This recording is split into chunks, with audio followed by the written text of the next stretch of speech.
Hello YouTubers, this is Michael Noble, and it is October 10,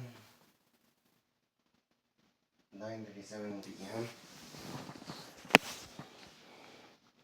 And I got a funniest idea for Ratchet and Clank.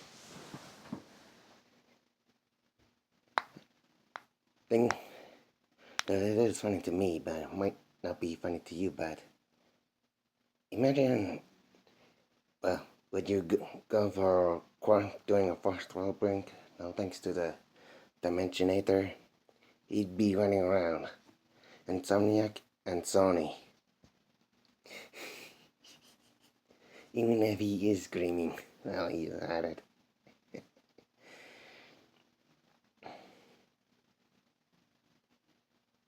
Also, I mentioned this to bassub while talking about an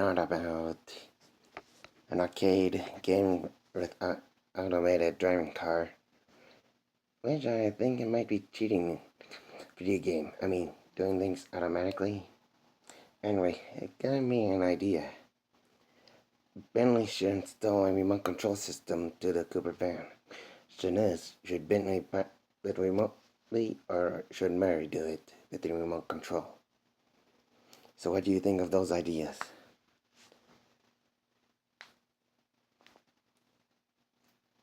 Answer me in the comment below. And this is Michael Noble signing out.